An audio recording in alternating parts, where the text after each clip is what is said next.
Hello students, मैं doctor Sarabjit राला। आज हम मेरे साथ पढ़ेंगे कॉन्फर्मेशनल आइसोमेरिज्म क्या होती है।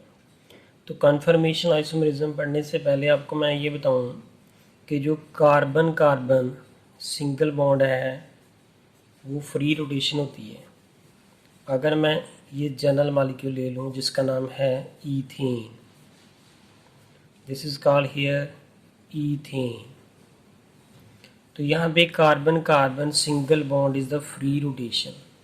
That mean to say the infinite जो रोटेशंस हैं यहाँ पे पॉसिबल्स हैं। So therefore infinite number of momentary arrangement of atom in space, कि ये जो अगर मैं इस मॉलिक्यूल को वर्टिकली पकड़ लूँ तो यहाँ पे ये मैंने देखे बिल्कुल इस प्लेन पेज के ऊपर लिखा है। अगर हम इसको इस तरह से वर्टिकली पकड़ लें तो ये वाला जो है अबव आ जाएगा और ये इसके बिलो होगा। तो अगर मैं इस अबव वाले को पकड़ के दूसरे वाले को रोटेट करता हूँ, so therefore there will be the different arrangement of this atom into this space. So therefore the rotation of this carbon carbon single bond resulting into the different arrangement of the atom into the space, and such is called is the conformational isomerism. तो student आपको अभी next examples में हम थोड़ा बहुत बताएंगे कि ये रोटेशंस फिजिबल्स कैसे हैं और कौन कौन से आइसोमर्स जो है वो एग्जिस्ट करते हैं। लाइक अब मैं कन्फर्मेशन ईथेन की ही बात कर लूँ कि यहाँ पे ये कन्फर्मेशन अगर ईथेन की होती है तो उसको हम किस किस तरीके से रिप्रेजेंट कर सकते हैं। तो ये हमारा जो ईथेन का मॉलिक्यूल है, अब इसकी जो रिप्रेजेंटेशन है वो हम कैसे कर सकते हैं। तो पहले हमारे पास जो है सबसे पहले रिप्रेजेंटेशन आ जाती है कन्फर्मेशन में, it is called the sawhorse and formula. ये साहॉर्स फार्मूला क्या है, तो हमारे पास हमने ये वाली जो ईथेन है उसको हमने इस तरह से लिख देना है। ये हमारी कार्बन है और ये भी कार्बन है, और इसके यहाँ पे एक एच इस तरफ लिखना है। सी हियर दैट ये वाला एच जो है एक इस तरफ है, दूसरा एच इस तरफ लिखना है। One of H is on this side and one of H is on this side. और अगर यहाँ पे ये वाला देखेंगे, ये वाला जो एच है इसके बिल्कुल ये वाला एच जो है इसके अपोजिट यहाँ पे लिखना है, और ये वाला इस तरफ है तो दूसरा बिल्कुल यहाँ पे लिखना है। तो इस वाली जो रिप्रेजेंटेशन है इसको हम बोलते हैं साहॉर्स फार्मूला और साहॉर्स रिप्रेजेंटेशन ऑफ ईथेन मॉलिक्यूल। ये जो ईथेन मॉलिक्यूल की साहॉर्स रिप्रेजेंटेशन है।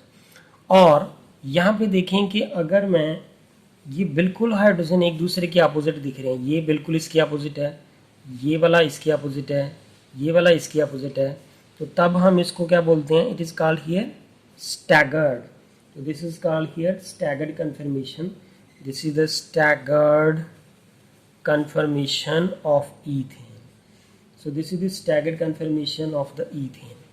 अब अगर मैं सेम इसको इसकी यहाँ पे 180 पे रोटेशन कर देता हूँ, कार्बन बॉन्ड यहाँ पे है तो कार्बन यहाँ पे है, तो इसकी 180 पे रोटेशन कर देते हैं, तो what we will get here, अगर मैं यहाँ पे इस हाइड्रोजन एटम को तो यहाँ पे ही इसको मैंने सेम एज जगह पकड़ रखा है, इसको रोटेट किया, तो ये वाला हाइड्रोजन एटम जो है वो इस तरफ है, ये वाला हाइड्रोजन एटम इस तरफ है। जब इसको 180 पे रोटेट किया तो ये वाला घूम के इधर आ गया। दैट मीन टू से ये वाला पूरा 180 एंगल तो यहाँ पे होता है ना इसका, यहाँ पे देखिए ये पूरा 180 यहाँ पे होगा। सो देयरफॉर आफ्टर दैट ये वाला हाइड्रोजन जो है वो यहाँ पे आ जाएगा, ये वाला हाइड्रोजन जो है वो इसके बिल्कुल अपोजिट इधर आ जाएगा, और ये वाला हाइड्रोजन जो है वो बिल्कुल इसके अपोजिट यहाँ पे आना चाहिए। दैट मीन टू से कि अगर हम 180 पे रोटेशन करते हैं तो ये कार्बन कार्बन ये जो सिग्मा बॉन्ड है तो फ्री रोटेशन फिजिबल है। हमने इस मॉलिक्यूल को पकड़ लिया, यहाँ से पकड़ के रखेंगे और इस वाले को नीचे वाले को रोटेट करेंगे 180 पे। तो जब 180 पे रोटेशन करेंगे तो ये इसकी रोटेशन 180 यहाँ पे है। इस वाले का अगर मैं यहाँ पे देख लूँ तो ये 180 यहाँ पे आ रहा है, इस वाले का 180 जो है वो इधर आ रहा है। तो therefore that we will get here. Now see here that in this ये जो साहोर्स फार्मूला आ रहा है, इस केस में एक हाइड्रोजन एटम दूसरे हाइड्रोजन एटम के बिल्कुल उसके नीचे आ रहा है।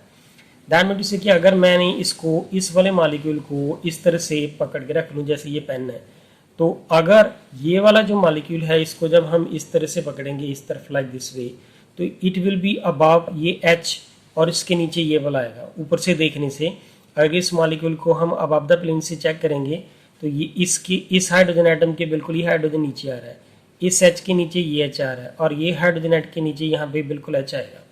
तो then it is called here eclipsed. It is called here eclipsed conformation. So therefore we have the two representation here, that is the staggered and the eclipsed conformation of the ethane.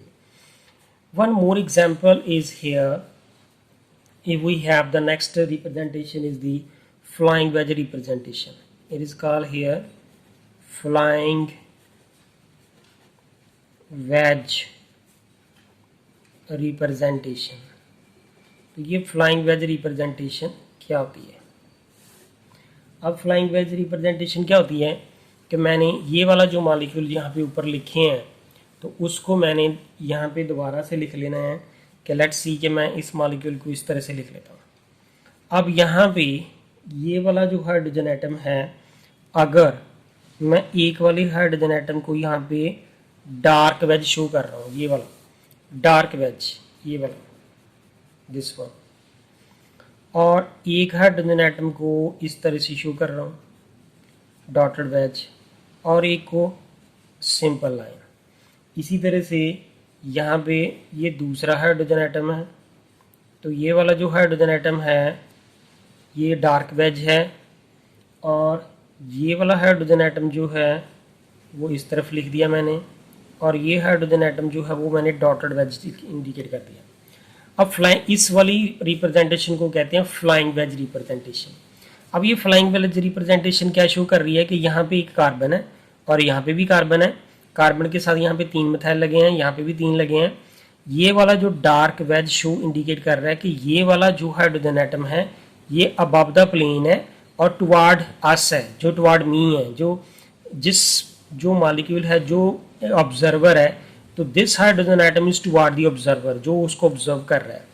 और ये वाला ये 2 hydrogen atom जो है वो जो simple line में दिख रहे हैं वो बिल्कुल प्लेन के साथ है, यानी कि वो, अगर यहाँ पे ये पेज की बात कर लूँ मैं, यहाँ पे ये पेज है तो ये पेज के साथ ही लाई कर रहे हैं, और ये वाले 2 हाइड्रोजन एटम जो है वो पेज के अब ऊपर की तरफ है, that is above the plane, और ये वाले जो डॉटेड इंडिकेट किए जा रहे हैं that is below the plane. So therefore this is the flying wedge representation of this ethane molecule. तो ये ethane molecule की कौन सी conformation है? It is called here the staggered.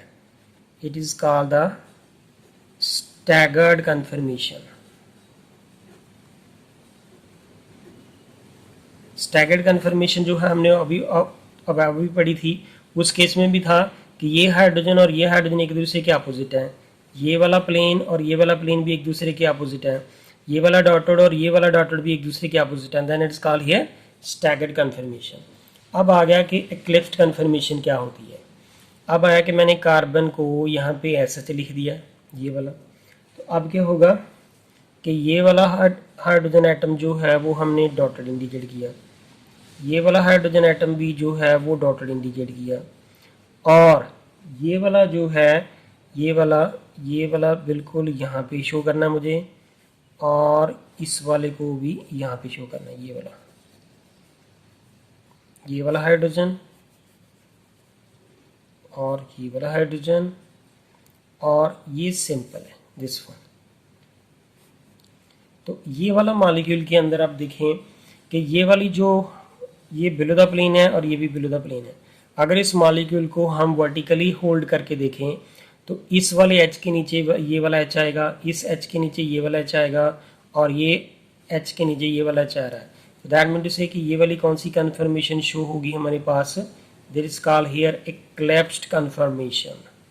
तो ये हमारे पास कौन सी है, eclipsed conformation of this ethane molecule. So this is all about of the conformation isomerism of the ethane, and thank you student. अगर आपको मेरी वीडियो पसंद आए प्लीज़ इसे लाइक करें एंड सब्सक्राइब करें मेरे चैनल को और कमेंट करके बताएं। Thank you students.